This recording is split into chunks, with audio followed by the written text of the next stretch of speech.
Next topic है virtual memory. देखो पहले तो इसकी डेफिनेशन देखिए। Virtual memory is a concept that gives an illusion to the user that he or she has sufficient amount of memory to execute any program of any size। देखो virtual memory क्या कहती है, suppose करो मेरे पास जो main memory है या RAM है वो 1 GB की है, ठीक है। अब हमारे पास कोई प्रोग्राम आया 1.5 GB का, तो प्रोग्राम जो है हमारा वो मेन मेमोरी से ज्यादा बड़ा है। तो अब इसको एग्जीक्यूट कराने के लिए हम वर्चुअल मेमोरी का कॉन्सेप्ट इंप्लीमेंट करते हैं। तो वर्चुअल मेमोरी क्या करती है, यूजर को ऐसा इल्यूजन देती है, आभास कराती है कि आपके पास 1.5 GB रैम है। या ऐसे कह लीजिएगा कि वर्चुअल मेमोरी के कॉन्सेप्ट से हम जो हमें प्रोग्राम मिला है अगर वो हमारी मेन मेमोरी के साइज से ज्यादा बड़ा है तो हम उसको एग्जीक्यूट कराते हैं with the help of virtual memory. In virtual memory, the user can execute a process with a bigger size than the available main memory। मैंने आपको बताया जितनी आपके पास मेन मेमोरी अवेलेबल है उससे बड़ा प्रोग्राम अगर आपको एग्जीक्यूट कराना है तो वर्चुअल मेमोरी का हम यूज करेंगे। अब वर्चुअल मेमोरी है क्या?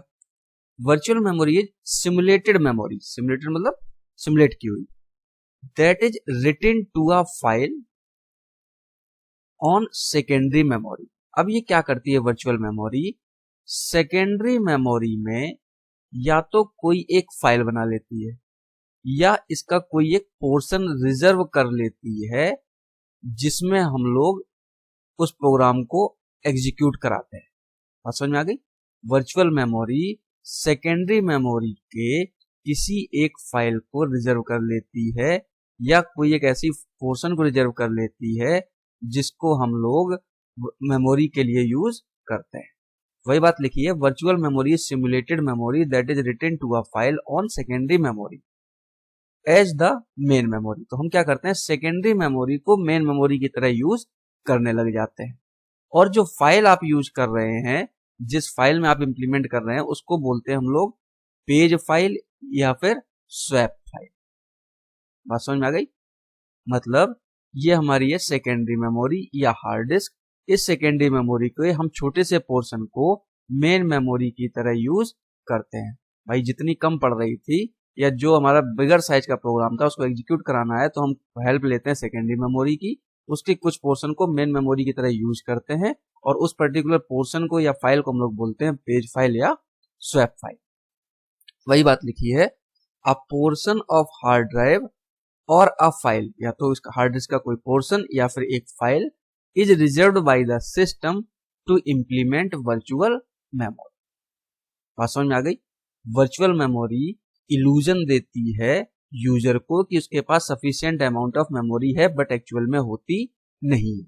वर्चुअल मेमोरी की हेल्प से हम बड़े प्रोग्राम्स को जो हमारी मेन मेमोरी का साइज है उससे बड़े प्रोग्राम्स को एग्जीक्यूट करा सकते हैं। अब कैसे कराते हैं, हम सेकेंडरी मेमोरी के किसी एक फाइल को जिसको हम लोग बोलते हैं पेज फाइल या स्वैप फाइल या उसके किसी एक पोर्शन को मेन मेमोरी की तरह यूज करते हैं। अब देखो वर्चुअल मेमोरी इंप्लीमेंट कैसे होती है। Virtual memory is implemented by the concept of swapping. Swapping concept का हम लोग यूज करते हैं। अब समझो स्वैपिंग कॉन्सेप्ट क्या होता है। Swapping is the mechanism to which a process temporarily moved out, दो चीजें हैं, moved out from main memory to secondary memory and another process moved in from secondary memory to main memory। देखो figure से समझो, ये अपना figure बना हुआ है, ये है हमारी मेमोरी, ठीक है, और ये हमारी hard disk.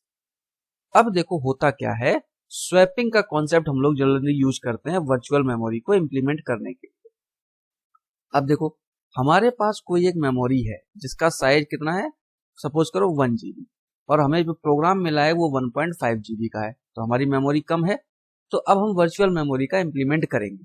Virtual memory implement करने के लिए मैंने आपको बताया कि ये हमारी हार्ड डिस्क है, इसका कोई एक फाइल या इसका कुछ पोर्शन हम रिजर्व कर लेते हैं, उसको यूज करने के लिए एज मेन मेमोरी। सपोज करो मैंने इतना पोर्शन ये रिजर्व कर लिया है। अब ये हमारा एक प्रोग्राम है जो हमें एग्जीक्यूट कराना है। प्रोग्राम है 1.5 GB का और हमारी रैम है 1 GB की। तो हम क्या कॉन्सेप्ट फॉलो करते हैं, स्वैपिंग का। प्रोग्राम का वो पार्ट जिसकी जरूरत नहीं है उस टाइम पे, उसको तो हम स्वैप आउट कर देते हैं, इसमें सेकेंडरी मेमोरी। फॉर एग्जाम्पल 1 2 3 4 इनकी हमें जरूरत नहीं थी उस टाइम पे, तो उसको हमने स्वैप आउट करा के भेज दिया हार्ड डिस्क में। और जिस पोर्शन के प्रोग्राम के जिस पोर्शन की जरूरत पड़ती है उस प्रोग्राम को हम हार्ड डिस्क से वापस उठा लेते हैं, उसका कर लेते हैं क्या, स्वैप इन। यही होता है स्वैपिंग प्रोसेस। स्वैपिंग प्रोसेस क्या है, दोबारा समझो। प्रोग्राम के जिस पोर्शन को आपको जरूरत नहीं है उसको आप स्वैप आउट कर दीजिए हार्ड डिस्क में, और जिसकी जरूरत है उसको आप हार्ड डिस्क से वापस उठा लीजिए किसमें, मेमोरी में। अब देखो क्या होता है। सपोज करो आपके प्रोग्राम का साइज बड़ा है, तो आप क्या करोगे, 1.5 GB सपोज करो प्रोग्राम है और आपके पास रैम है 1 GB की। तो हम क्या करते हैं, रैम में से उस पोर्शन को जिसकी जरूरत नहीं है उसको हम सेकेंडरी स्टोरेज में भेज देते हैं, और जिसकी जरूरत है उतनी हम स्वैप इन करा लेते हैं इसके अंदर, मेन मेमोरी के अंदर। तो इसी कॉन्सेप्ट को हम लोग बोलते हैं वर्चुअल मेमोरी। अब देखो एक्चुअल में होगा क्या, हमारे पास रैम तो 1 GB की है, तो हम क्या करते हैं, जो 1.5 GB का प्रोग्राम है उसको हम पोर्शंस में डिवाइड कर लेते हैं। जिसकी जरूरत होगी उसको हम करंटली रैम में रखते हैं और जिसकी जरूरत नहीं होगी उसको हम हार्ड डिस्क में स्टोर कर ले जाते हैं। तो क्या होता है, अगर लंबी प्रोसेस है या बड़ी प्रोसेस है, बिगर साइज की प्रोसेस है, तो हम उसको पार्ट्स में ब्रेक करके एग्जीक्यूट करा लेते हैं with the help of swap in और स्वैप आउट। आप कॉन्सेप्ट समझ में आया? अगर नहीं समझ में आया तो मैं दोबारा समझाता हूँ। ये हमारी रैम है, इस रैम में हमें बड़ा प्रोग्राम डालना है, तो हमने क्या किया, प्रोग्राम का कुछ पार्ट डाला। जितनी हमारे पास, सपोज करो ये रैम है 1 GB की और हमें प्रोग्राम एग्जीक्यूट कराना है 2 GB का, तो हमने क्या किया, पूरा प्रोग्राम यहां नहीं भेजा, जिसकी जरूरत थी उस टाइम पे उस चीज को रैम में रखा। अब एग्जीक्यूट करने के बाद, पूरी एग्जीक्यूट नहीं हुई अभी, उसके उतने ही पोर्शन को रखा है जितनी हमारे पास रैम साइज अवेलेबल थी। अब क्या हुआ, जब इसकी जरूरत खत्म हो गई तो इसको हमने स्वैप आउट करा दिया, इसको भेज दिया हार्ड डिस्क के अंदर या सेकेंडरी मेमोरी के अंदर, और जिसकी जरूरत थी उसको हम वापस स्वैप इन कर लिया। सेकेंडरी मेमोरी से उसको ले लिया हमने मेन मेमोरी। तो जितनी जो पोर्शन इस प्रोग्राम का कुछ पोर्शन मैंने यहां पर भेजा, अब उस टाइम पे जिसकी जरूरत नहीं है उसको स्वैप आउट कर दिया सेकेंडरी मेमोरी में, और जिसकी जरूरत है उसको मैंने वापस ले लिया, स्वैप इन कर लिया सेकेंडरी मेमोरी किसके अंदर, प्राइमरी मेमोरी के अंदर। तो क्या होगा, आपका पूरा प्रोग्राम एग्जीक्यूट हो जाएगा, बट ये एक साथ एग्जीक्यूट नहीं हो रहा है। अब यूजर को ऐसा लगेगा कि हमारा पूरा प्रोग्राम एक साथ एग्जीक्यूट हो रहा है। 2 GB का जो प्रोग्राम था वो यूजर को ऐसा लगेगा कि एक साथ एग्जीक्यूट हो रहा है, बट बैकएंड पे क्या हो रहा होगा, बैकएंड पे ये स्वैप आउट और स्वैप इन प्रोसेस चल रही होगी, जिसको हम लोग कंबाइंड रूप से बोलते हैं स्वैपिंग। बैकएंड पे ये स्वैपिंग प्रोसेस चल रही होगी, स्वैपिंग कॉन्सेप्ट चल रहा होगा कि जिस टाइम पे करंट में जितने जितने पोर्शन की जरूरत होगी उतने को तो रैम में रखा जाएगा, जब उसकी जरूरत खत्म हो जाएगी तो उसको स्वैप आउट कर दिया जाएगा सेकेंडरी मेमोरी में, और जब जिस पोर्शन की दोबारा जरूरत पड़ेगी, नेक्स्ट जिसकी जरूरत पड़ेगी, उसको सेकेंडरी मेमोरी से उठा के रख लिया जाएगा किसके अंदर, प्राइमरी मेमोरी। तो कॉन्सेप्ट बेसिकली चलता है स्वैप आउट और स्वैप इन किसके अंदर, प्राइमरी मेमोरी और सेकेंडरी मेमोरी के बीच। प्राइमरी मेमोरी में जो पार्ट करंट एग्जीक्यूशन के लिए चाहिए वो रखा जाएगा, जब एग्जीक्यूशन हो जाएगा तो उसको स्वैप आउट कर दिया जाएगा सेकेंडरी मेमोरी में, और नेक्स्ट जो इंस्ट्रक्शन एग्जीक्यूट होगा उसको हम सेकेंडरी मेमोरी से पिक कर लेंगे या स्वैप इन करा लेंगे। बट यूजर को क्या लगेगा कि 2 GB का जो हमारा प्रोग्राम था वो एक साथ एग्जीक्यूट हो रहा है। That is called the concept of virtual memory. अब समझ में आ गया? अब आगे तो वही बात यहां पर बताई गई है, ये हमारी मेन मेमोरी है, प्राइमरी मेमोरी का लीजिए मेन मेमोरी है या फिजिकल मेमोरी, ये हार्ड डिस्क है। प्रोग्राम के जिस पोर्शन की जरूरत खत्म हो जाएगी उस टाइम पे उसको स्वैप आउट कर दिया जाएगा, और नेक्स्ट जिसकी जरूरत होगी उसको स्वैप इन करा दिया जाएगा। तो that is called swapping process. अब देखिए, virtual memory can be implemented by using, दो कॉन्सेप्ट है अपने पास, डिमांड पेजिंग या डिमांड सेगमेंटेशन। अब ये तो हुआ वर्चुअल मेमोरी का कॉन्सेप्ट। अब मैं आपको डिमांड पेजिंग और डिमांड सेगमेंटेशन में से एक कॉन्सेप्ट बता दूंगा, डिमांड पेजिंग, है ना। अब देखिए डिमांड पेजिंग क्या कहती है। डिमांड पेजिंग ये कहती है भाई सेकेंडरी मेमोरी में आपका प्रोग्राम पूरा स्टोर है, इसमें सेकेंडरी मेमोरी। अब प्राइमरी मेमोरी में इसको उतनी जरूरत है जितनी नीड है। तो स्टार्टिंग में कैसे पता चलेगा कि सेकेंडरी मेमोरी में जो प्रोग्राम पड़ा हुआ है किस किस पोर्शन की इसको जरूरत है? तो ये कहता है डिमांड पेजिंग कि आप सबको सेकेंडरी मेमोरी में रखो और जब सीपीयू डिमांड करे जिस चीज की उसको यहां पर भेजिए, जब डिमांड करे तभी भेजो। यही बात लिखी है, pages are loaded in main memory only when they are demanded during program execution. सारी प्रोग्राम, पूरा प्रोग्राम आपका सेकेंडरी मेमोरी में है, जब सीपीयू डिमांड करे, जिस चीज की डिमांड करे वो चीज उठा के आप प्राइमरी मेमोरी को दे दीजिएगा। ठीक, we use are lazy swapper. इसके लिए हम लोग लेजी स्वैपर एक चीज है उसको हम लोग यूज करते हैं, which never swaps a page into memory unless this page will be needed. इसीलिए इसका नाम दिया गया लेजी स्वैपर। ये लेजी है, कितना लेजी है कि किसी भी पेज को जब तक उसकी डिमांड नहीं होगी, जब तक उसकी नीड नहीं होगी, तब तक वो पेज वो मेमोरी में नहीं भेजेगा। एक चीज और, in the context of demand paging system use of term swapper is technically incorrect. Technically जो है स्वैपर का जो हम लोग यूज करते हैं वो इनकरेक्ट है। वजह, swapper manipulates entire process, swapper manipulates entire process whereas a pager is concerned with individual pages of a process, so we use pager rather than swapper in demand page. देखो दो चीजें हैं, swapper और pager. तो ये कह रहे हैं कि टेक्निकली हम स्वैपर का यूज नहीं करेंगे, पेजर का यूज करेंगे। क्यों? स्वैपर जो होता है वो कंप्लीट प्रोसेस के सेंस में यूज होता है, पूरी प्रोसेस जो होती है उसके सेंस में। बट पेजर की जब हम बात करते हैं तो जो प्रोसेस होती है उस प्रोसेस को आप मल्टीपल पेजेस में डिवाइड करेंगे, तो पर्टिकुलर एक पेज के लिए हम लोग यूज करते हैं पेजर। तो यहां पर हम पूरी प्रोसेस थोड़ी ना भेजते हैं, प्रोसेस को तो हम लोग हार्ड डिस्क में सेव करके रखते हैं, उसके एक पेज को सेंड करते हैं। तो इसीलिए ये कह रहे हैं कि हम टेक्निकली अगर एक्यूरेट टर्म यूज करना चाहें तो फिर पेजर टर्म को यूज करेंगे, ना कि स्वैपर को। क्यों? स्वैपर जो है मैनिपुलेट्स इंटायर प्रोसेस, पूरी प्रोसेस को, जबकि पेजर जो है, pager concern with individual page, single page of a process. तो हम लोग यूज करेंगे पेजर। तो इन शॉर्ट डिमांड पेजिंग ये कहता है कि पूरा प्रोग्राम आप सेकेंडरी मेमोरी में रखिए, जब तक वो प्राइमरी मेमोरी, जब तक कि सीपीयू उसको डिमांड नहीं करेगा तब तक वो चीज प्राइमरी मेमोरी में नहीं जाएगी, और जाएगी with the help of lazy swapper कह लीजिए या लेजी पेजर कह लीजिए। अब आपके बात समझ में आ गई होगी। अब देखो इसका कॉन्सेप्ट कि ये इंप्लीमेंट कैसे होता है। ये है फिगर, ये हमारी लॉजिकल मेमोरी कह लीजिएगा या वर्चुअल मेमोरी कह लीजिएगा, ये वर्चुअल मेमोरी हो गई।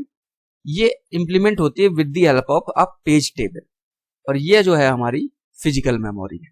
यहां पर मैं लिख देता हूं फिजिकल मेमोरी।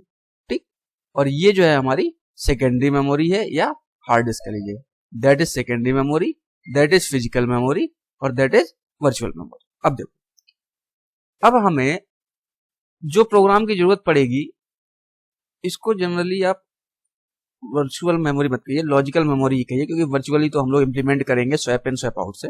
ठीक है, अब देखो ये प्राइमरी मेमोरी, सेकेंडरी मेमोरी, ये पेज टेबल। अब देखो इतने पेज हैं एक प्रोसेस के, ABCDEFGH, और 0 1 2 3 4 5 6 7 ये इसकी प्रोसेस पेज, जो इसका पेज नंबरिंग है वो की हुई है। ये डिवाइड किया गया है किसी एक प्रोसेस को A से लेके H तक, और उनका पेज नंबर दिया गया 0 1 2 3 4 5 6 7। अब देखिए पेज टेबल, पेज टेबल में क्या होता है, फ्रेम नंबर और ये पेज नंबर, यही पेज नंबर 0 to 7 जो यहाँ थे, यही पेज नंबर यहाँ पड़े हुए हैं 0 to 7, और ये फ्रेम नंबर पड़ा हुआ है, ये वैलिड इनवैलिड बिट है। अब देखो प्राइमरी मेमोरी, वर्चुअल मेमोरी का कॉन्सेप्ट क्या कहता है कि प्राइमरी मेमोरी में आप उस पोर्शन को रखिए जिसको आप करंटली एग्जीक्यूट कर रहे हैं, और जो जिसकी एग्जीक्यूशन की जरूरत नहीं है उसको आप सेकेंडरी मेमोरी में रखिए। तो करंट इस टाइम पर सपोज करो ये A, C और F को एग्जीक्यूट कर रखा है, तो उसको उसने ले रखा है, और बाकी के जो बचे हुए चीजें हैं B C D, B D E F G H, ये सारे के सारे सेकेंडरी मेमोरी में पड़े हुए हैं।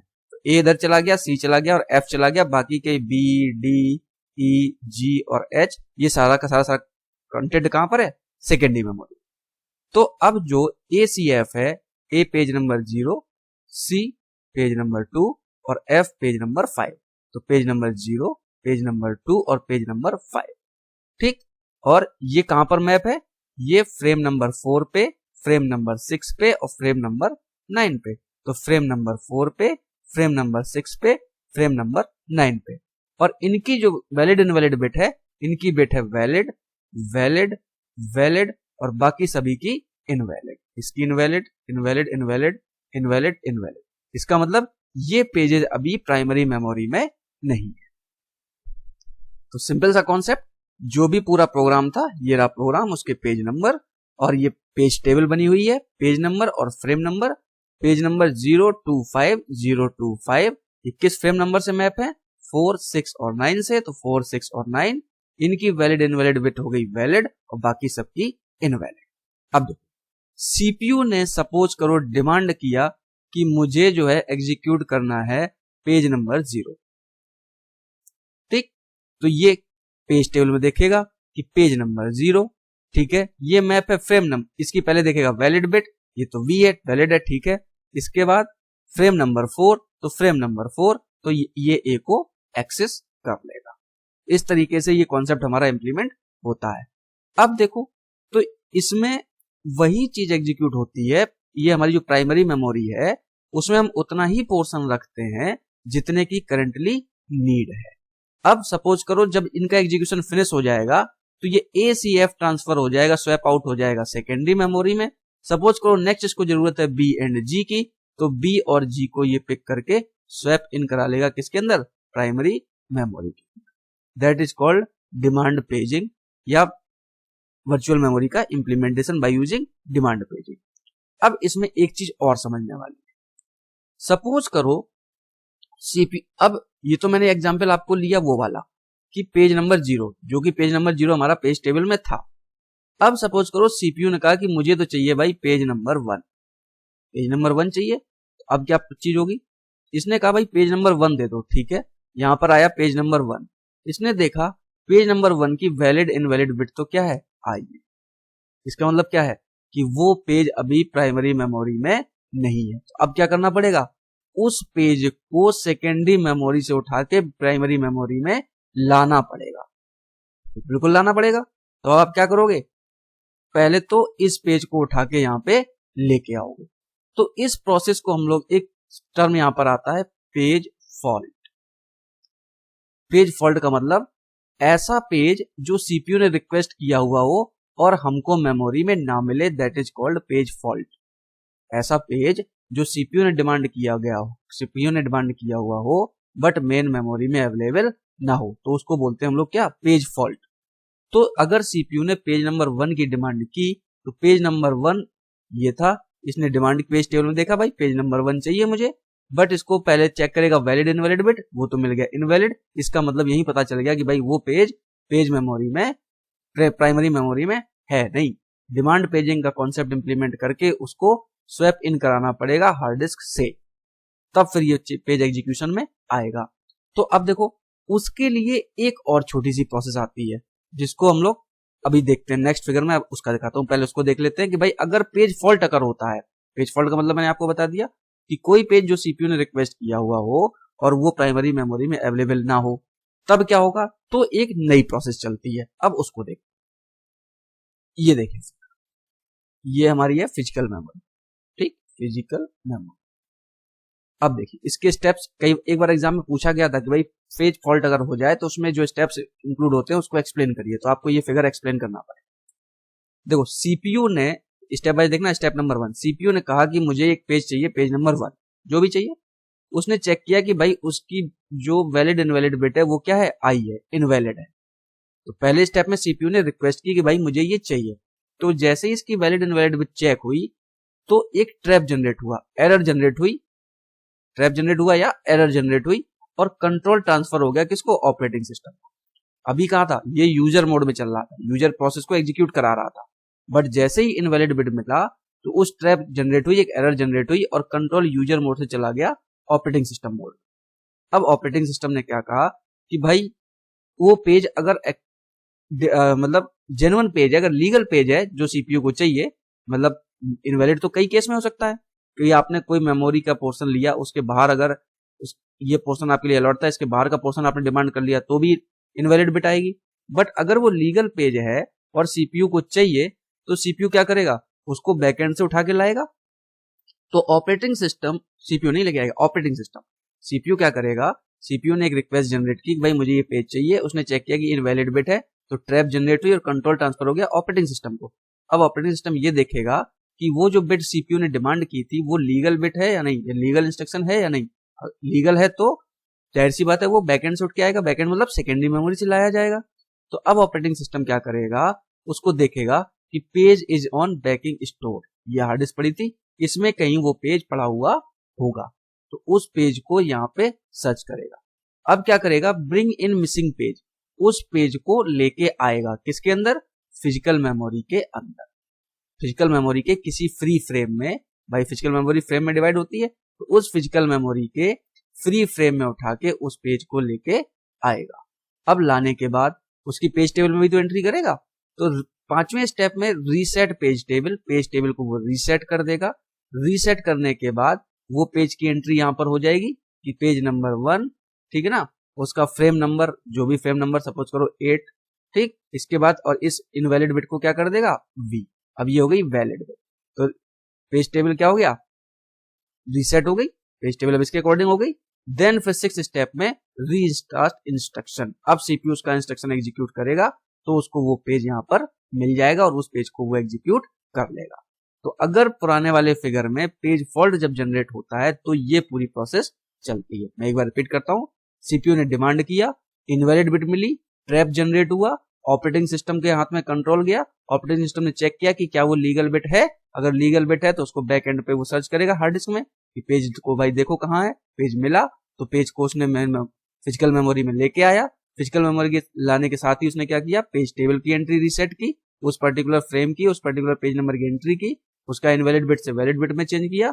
Then restart the instruction, CPU को इंस्ट्रक्शन दे दिया कि भाई अब आप इसको रीस्टार्ट कर दीजिए।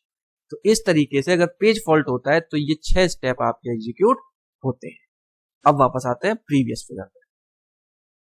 तो ये फिगर था लॉजिकल मेमोरी। आप दोनों केस समझ गए होंगे कि डिमांड पेजिंग कैसे इंप्लीमेंट होती है। कोई भी पेज सीपीयू ने रिक्वेस्ट किया, सपोज करो पेज नंबर 0, तो पेज नंबर 0 ये रहा, इसका frame number this, primary memory में या फिजिकल मेमोरी में ये पेज पड़ा हुआ था, तो उसने फ्रेम नंबर 4 पे गया, ये पेज लिया, उसको यूज कर दिया, ठीक है ना। अगर वो पेज वहां पर, अब सपोज करो तो कोई ऐसा एग्जाम्पल लो कि सपोज करो सीपीयू ने कहा भाई पेज नंबर 1 चाहिए, 1 देखा इसने, पेज नंबर 1 इसके corresponding valid invalid bit check की पहले कि इनवैलिड बिट क्या है, आई है इनवैलिड, इसका मतलब ये पेज यहाँ पर नहीं है, तो अब ये बैकएंड से आएगा, बैकएंड से मतलब हार्ड डिस्क में स्टोर होगा, हार्ड डिस्क के प्राइमरी मेमोरी में लाया जाएगा। तो अब वही 7 स्टेप जो मैंने अभी आपको बताए हैं वो एग्जीक्यूट होंगे, उनकी हेल्प से ये जो भी इंस्ट्रक्शन आपका सपोज करो बी को लाना था, तो बी को उठा के लेके आया जाएगा किसी फ्री फ्रेम में, मतलब इसकी क्या होगी, स्वैप इन प्रोसेस, और इनमें से जिनका एग्जीक्यूशन खत्म हो चुका होगा उनको स्वैप आउट किया जाएगा। तो that is the complete process of virtual memory with the help of demand paging. हम इसको अपडेट, इसको हम लोग इंप्लीमेंट करते हैं। अब देखो शॉर्ट में आपको बताता हूं, सपोज करो रैम की साइज 2 GB, प्रोग्राम आया हमारे पास 4 GB, तो वर्चुअल मेमोरी इंप्लीमेंट हो गई। अब वर्चुअल मेमोरी क्या कहती है कि भाई स्वैपिंग का कॉन्सेप्ट आप यूज करिए। स्वैपिंग का कॉन्सेप्ट मतलब रैम आपके पास 2 GB की है, ठीक है भाई, आपको उस टाइम पे जिस जिस की जरूरत है उसको तो वहां रखिए, जिसकी जरूरत नहीं है उसको आप सेकेंडरी मेमोरी में भेज दीजिए। ये प्राइमरी मेमोरी, ये सेकेंडरी मेमोरी, जिस जिसकी जरूरत है उसको रखिए, बाकी सारा का सारा कहां पड़ा हुआ है, सेकेंडरी मेमोरी में। जब इनका एग्जीक्यूशन फिनिश हो जाए तो उसको आप भेज दीजिए सेकेंडरी मेमोरी में, और नेक्स्ट जिसकी जरूरत है वो सेकेंडरी मेमोरी से पिक कर लीजिए। तो इसको बोलते हैं स्वैप आउट और इसको बोलते हैं स्वैप इन। तो यूजर को ऐसा लगेगा कि मेरा 4 GB का प्रोग्राम एक साथ एग्जीक्यूट हो रहा है, बट एक्चुअल में क्या हो रहा होगा, स्वैप आउट और स्वैप इन प्रोसेस चल रही होगी। स्वैप आउट और स्वैप इन क्या कर रही होगी कि जिसकी करंटली नीड होगी उसको रखेगा यहाँ पर, जिसकी जरूरत नहीं होगी उसको यहाँ ले जाएगा। फिर नेक्स्ट क्या होगा, जिसकी जरूरत होगी उसको वापस मेन मेमोरी में लेके आएगा, जिसकी जरूरत नहीं होगी उसको यहाँ लेके जाएगा। That is called swapping. और स्वैपिंग किसकी हेल्प से इंप्लीमेंट होगी, हमारी डिमांड पेजिंग। डिमांड पेजिंग का कॉन्सेप्ट क्या है, यही कि जब चीज की डिमांड हो उसको सेकेंडरी से प्राइमरी में लेके जाइए with the help of lazy pager या लेजी स्वैपर कि जिसकी डिमांड करेगा सीपीयू वो पेज सेकेंडरी मेमोरी से उठ के प्राइमरी मेमोरी में दिया जाएगा, अदरवाइज डिमांड नहीं होगी तो वो उसको नहीं दिया जाएगा। और ये दिया कैसे जाएगा? With the help of demand paging. Demand paging मतलब जो हमने पेज टेबल अभी आपको बता के दिखाई थी, इस पेज टेबल में आपके पेज नंबर होंगे, फ्रेम नंबर होंगे और वैलिड इनवैलिड बिट होगी। ठीक, अगर वो पेज प्राइमरी मेमोरी में होगा तो उसकी वैलिड बिट भी होगी, वो उसको मिल जाएगा। अगर उस कोई पेज सीपीयू ने ऐसा डिमांड कर दिया है जिसकी इनवैलिड बिट आई है या प्राइमरी मेमोरी में नहीं है तो क्या होगा? फिर पेज फॉल्ट के जो मैंने 6 स्टेप आपको बताए हैं वो 6 स्टेप एग्जीक्यूट होंगे और उन 6 स्टेप के हेल्प से पहले वो डेटा सेकेंडरी मेमोरी से प्राइमरी मेमोरी में लाया जाएगा, देन फिर सीपीयू को दिया जाएगा पेज टेबल को रीसेट करने के बाद। तो ये होती है कंप्लीट प्रोसेस। तो इसमें मैंने आपको इस वीडियो में बता दिया वर्चुअल मेमोरी और डिमांड पेजिंग। अब देखो एक छोटी सी चीज है आपके सिलेबस में मेंशन है, परफॉर्मेंस ऑफ डिमांड पेजिंग, उसको और देख लेते हैं।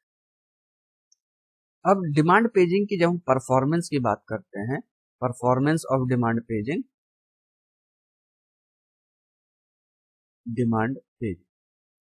तो देखो अगर पेज फॉल्ट की प्रोबेबिलिटी p है, पेज फॉल्ट अकरेंस की प्रोबेबिलिटी p है, तो effective memory access time, effective memory access time जब हम निकालते हैं तो वो इस तरीके से निकालते हैं, p into page fault service time, मैं ऐसे लिख रहा हूं, पेज फॉल्ट सर्विस टाइम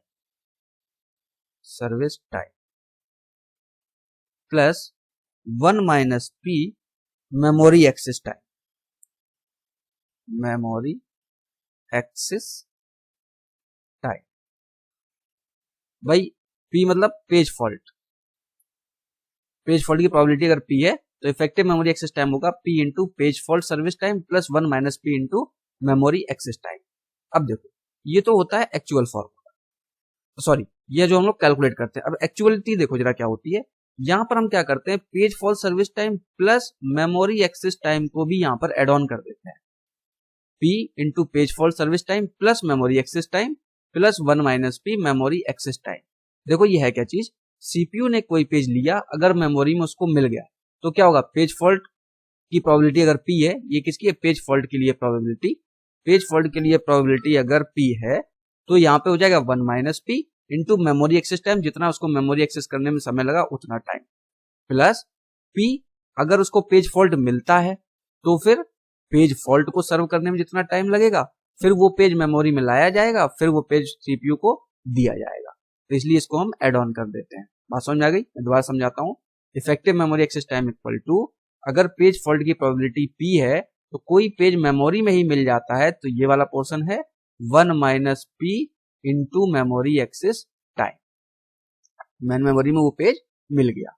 अगर पेज मेन मेमोरी में नहीं मिलता है तो पेज फॉल्ट अकर होगा, तो पेज फॉल्ट सर्विस टाइम जितना होगा वो page fault service time plus वो पेज मेमोरी में आएगा, फिर सीपीयू एक्सेस करेगा, तो मेमोरी एक्सेस टाइम को भी यहाँ पर प्लस कर देते हैं और मल्टीप्लाई कर देते हैं विद द प्रोबेबिलिटी p से। अब होता क्या है, ये टाइम होता है जनरली मिली सेकेंड और मेमोरी एक्सेस टाइम जो होता है ये टाइम होता है नैनो सेकेंड में। तो ये टाइम बहुत ही कम होता है इसके मुकाबले, ये हो गया मिली सेकेंड में और ये हो गया नैनो सेकेंड में, नैनो सेकेंड। ठीक, तो इसलिए हम यहाँ पर इस टाइम को इग्नोर भी कर सकते हैं। तो जो हमारा फॉर्मूला बनता है effective memory access time equal to p into page fault service time plus 1 minus p into memory access time. इस फॉर्मूले से भी हम लोग काम चला सकते हैं, p into page fault service time plus 1 minus p into memory access time. तो इस फॉर्मूले को याद रखिएगा। अब देखो अगर मैं एक एग्जांपल दूं आपको, अगर p, अब p प्रोबेबिलिटी का मतलब समझ लो, p अगर दिया गया है 0, प्रोबेबिलिटी 0, इसका मतलब क्या है कि सारे के सारे पेज मिल रहे हैं मेमोरी में, पेज फॉल्ट है ही नहीं। जाहिर सी बात है अगर प्रोबेबिलिटी 0 है इसका मतलब क्या है, no page fault, no page fault. No page fault का मतलब कि जितने पेज सीपीयू ने रिक्वेस्ट की है कि सारे के सारे वो प्राइमरी मेमोरी में मिल गए। अगर p इक्वल टू 1 है इसका मतलब क्या है कि every page fault, every page is fault, मतलब सीपीयू जिस पेज की भी डिमांड कर रहा है सारा का सारा फॉल्ट पे जा रहा है, पेज मिल ही नहीं रहा है उसको। तो नो पेज फॉल्ट का मतलब, अगर कहा जाए नो पेज फॉल्ट मतलब सीपीयू को सारे पेज मिल रहे हैं, मतलब उसकी प्रोबेबिलिटी 0 है। अगर सारे पेज फॉल्ट हो रहे हैं दैट मीन्स प्रोबेबिलिटी क्या हो गई, 1 हो गई। अब देखो एक छोटा सा मैं एग्जांपल देता हूं आपको। अगर कहा जाता है आपसे कि मेमोरी एक्सेस टाइम आपको दिया गया है, सपोज करो मेमोरी एक्सेस टाइम आपको दिया गया है 200 नैनोसेकेंड, और पेज फॉल्ट सर्विस टाइम अगर आपको दिया गया है, पेज फॉल्ट सर्विस टाइम ये अगर आपको दिया गया है 8 मिली सेकेंड, ठीक है ना, ये 200 नैनोसेकेंड और ये 8 मिली सेकेंड। आपको इफेक्टिव मेमोरी एक्सेस टाइम निकालना है, तो कैसे निकालेंगे, effective memory access time equal to p into page fault service time कितना दिया गया है 8 मिली सेकेंड का, इसको नैनो सेकेंड में कन्वर्ट कर लेते हैं तो हमारे पास आ जाएंगे 6 जीरोस, है ना, ये हो गया nanosecond plus 1 minus p into memory access time कितना दे दिया गया है 200 नैनो सेकेंड, ठीक है ना। तो ये क्या हो जाएगा, ये 200 पी इधर आ गया तो मैं लिख देता हूं 200, सॉरी 200 1 इंटू 200 तो हो गया 200 प्लस ये हो जाएगा 8 इंटू 6 टाइम पी, माइनस में 200 पी और माइनस हो जाएंगे, है ना। तो ये आ जाएगा आपका 7999800 पी, भाई 200 पी माइनस हो गया इसमें से, ये हो गया, ठीक। अब अगर मैं कहता हूं कि पेज फॉल्ट जो है वो हमारा है आउट ऑफ 1000 केसेस, मैं कहता हूं इफ वन एक्सेस, ऐसे लिख देता हूं मैं इस तरीके से, अगर मैंने दिया है one access out of 1000 causes a page fault, मतलब 1000 टाइम्स जब सीपीयू एक्सेस करता है तो 1 टाइम पे उसको पेज फॉल्ट मिलता है, तो पेज फॉल्ट की प्रोबेबिलिटी क्या हो जाएगी 1/1000।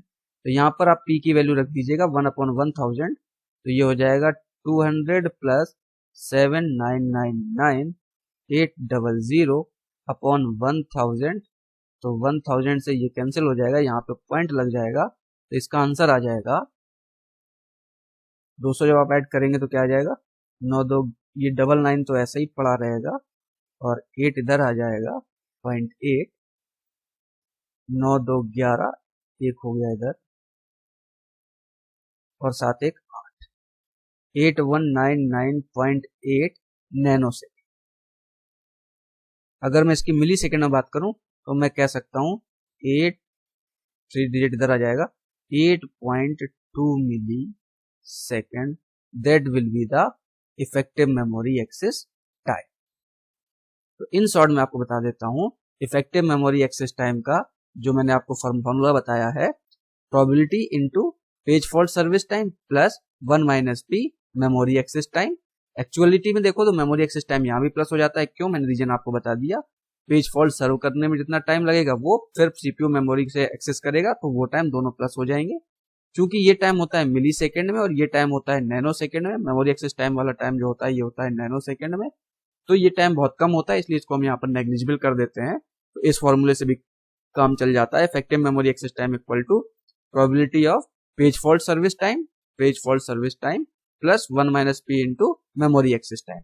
एक मैंने आपको एग्जाम्पल ले लिया कि अगर मेमोरी एक्सेस टाइम इतना था, पेज फॉल्ट सर्विस टाइम इतना था, तो इसमें वैल्यू रख दी, देन फिर पेज फॉल्ट अगर दिया गया है कि 1 access out of 1000 causes of page fault, तो प्रोबेबिलिटी हो गई 1/1000, तो पी की जगह रख दिया 1/1000 तो आ गया इतना, और इसको मिली सेकेंड में कन्वर्ट कर लिया तो आ गया 8.2 मिली सेकेंड। तो ये आपका complete virtual memory, demand paging and performance of demand paging, ये कॉन्सेप्ट मैंने आपको इसमें वीडियो में बता दिया। अब एक चीज और, जस्ट 10 सेकेंड की कहानी और है कि अगर हमारे पास वर्चुअल मेमोरी का कॉन्सेप्ट है तो फिर हम रैम इतनी क्यों बढ़ाते हैं, रैम कम लगा दें भाई, जब हमारा सीधा सीधा कॉन्सेप्ट है कि अगर 1 GB की रैम हमारे पास अवेलेबल है तो हम इसमें से वर्चुअल मेमोरी से कितना भी इंप्लीमेंट करें, फिर रैम क्यों बढ़ाते हैं। देखो सीधी सी बात है, जब आप स्वैप आउट और स्वैप इन करते हैं तो स्पीड हमारी स्लो होती है, तो जाहिर सी बात है अगर आप एक 4 GB की आपने एक पूरी रैम यूज कर ली, उस पे जो परफॉर्मेंस मिलेगी, या फिर आपने 1 GB की अगर आपने रैम लगा ली, उससे आप 4 GB का प्रोग्राम यूज करोगे तो परफॉर्मेंस आपकी डाउन होगी। क्यों, यहाँ पे पूरा पेज एक साथ, पूरी प्रोसेस एक साथ एग्जीक्यूट हो रही होगी, यहाँ पे क्या होगा प्रोसेस तो एक साथ एग्जीक्यूट होगी, बट इंटरनली वहां पर क्या होगा, स्वैप आउट और स्वैप इन की प्रोसेस चल रही होगी, तो हमारी परफॉर्मेंस डिग्रेड होगी। इसलिए ऐसा जरूरी नहीं है कि आपके पास रैम पर्याप्त नहीं है तो हर टाइम आप वर्चुअल मेमोरी कॉन्सेप्ट इंप्लीमेंट करके कुछ भी कराते रहो, ऐसा नहीं है, परफॉर्मेंस डाउन होगी। भाई जनरली लोग क्वेश्चन पूछ सकते हैं कि भाई जब हमारे पास वर्चुअल मेमोरी कॉन्सेप्ट है तो फिर एक छोटी रैम लगा लें और वर्चुअल मेमोरी से इंप्लीमेंट करते रहें, तो इंप्लीमेंट एग्जीक्यूट तो हो जाएगा बट परफॉर्मेंस स्लो होगी। क्यों? ड्यू टू स्वैप आउट और swap in process. Swap out swap in मतलब मेन मेमोरी में वो पोर्शन वो रखता है जिसकी जरूरत है, बाकी को स्वैप आउट कर देता है, फिर नेक्स्ट की जरूरत है तो उसको फिर स्वैप इन कराता है, तो इसमें हमारा टाइम खर्च होता है। तो इसलिए वर्चुअल मेमोरी कॉन्सेप्ट में हमारी परफॉर्मेंस डिग्रेड होती है रादर देन कि आप फुल साइज की या मैक्सिमम साइज की रैम को यूज करें। अब एक क्वेश्चन और पूछा जाता है, क्या हम वर्चुअल मेमोरी कितनी भी इंप्लीमेंट कर सकते हैं? कितनी हम वर्चुअल मेमोरी इंप्लीमेंट कर सकते हैं? देखो मैं आपको विंडोज 10 हम लोग यूज करते हैं, विंडोज 10 का एग्जांपल देता हूं कि वर्चुअल मेमोरी जो इंप्लीमेंट की जा सकती है उसकी जो मिनिमम साइज होती है 1.5 इंटू रैम का साइज। जितनी आपकी रैम की साइज है उसकी 1.5 इतनी आप मिनिमम वर्चुअल मेमोरी यूज कर सकते हो। मिनिमम कह लीजिएगा, या इनिशियल साइज जो हमारी होगी वर्चुअल मेमोरी की वो इतनी होगी, 1.5 गुनी। और मैक्सिमम आप वर्चुअल मेमोरी कितनी ले सकते हो? मैक्सिमम वर्चुअल मेमोरी का साइज क्या होगा? वो जो होता है 3 गुना होता है किसका? जो आपकी इनिशियल साइज होगी। इस तरीके से हम इंप्लीमेंट कर सकते हैं। ये मैंने आपको विंडोज 10 का मैंने एग्जांपल दिया हुआ है। अगर सपोज करो हमारे पास रैम 2 GB की है, रैम अगर हमारा 2 GB का है तो हम इनिशियल जो वर्चुअल मेमोरी इंप्लीमेंट करेंगे वो 1.5 इंटू 2 कितना हो जाएगा? 3 GB। 3 GB तक के हम लोग प्रोग्राम एग्जीक्यूट करा सकते हैं, ठीक है ना। और अगर मैक्सिमम वर्चुअल मेमोरी हम कितनी ले सकते हैं? इनिशियल कितना आया? 3 GB। 3 इंटू 3 कितना हो जाएगा? 9 GB। तो हम लोग 9 GB का मैक्सिमम वर्चुअल मेमोरी का कॉन्सेप्ट इंप्लीमेंट कर सकते हैं, ठीक है। अगर हमारे पास रैम 2 GB की है तो इनिशियली हम 3 GB तक का प्रोग्राम एग्जीक्यूट करा सकते हैं और मैक्सिमम वर्चुअल मेमोरी हम इंप्लीमेंट कर सकते हैं 3 इंटू इनिशियल साइज सपोज करो 3 आ गई हमारी अब ये, तो हम 9 GB तक का हम यूज कर सकते हैं। तो ये आपको पता होना चाहिए। कई बार पूछ दिया जाता है कि अगर वर्चुअल मेमोरी का कॉन्सेप्ट इंप्लीमेंटेड है तो फिर रैम बढ़ाने की क्या जरूरत है, तो आप आंसर देंगे कि स्वैप इन और स्वैप आउट में इतना टाइम लगता है कि परफॉर्मेंस डिग्रेड हो जाती है। और कितनी वर्चुअल मेमोरी हम इंप्लीमेंट कर सकते हैं? इनिशियली या मिनिमम 1.5 इंटू रैम साइज, और मैक्सिमम वर्चुअल मेमोरी जो होगी वो 3 इंटू इनिशियल साइज। इतनी हम वर्चुअल मेमोरी इंप्लीमेंट कर सकते हैं। ये हमारा वीडियो यहाँ पे कंप्लीट हुआ। आप वीडियो को तसल्ली से देख लीजिएगा, कहीं कुछ डाउट आए तो आप कमेंट सेक्शन में डालिएगा, I will respond. Okay, thank you.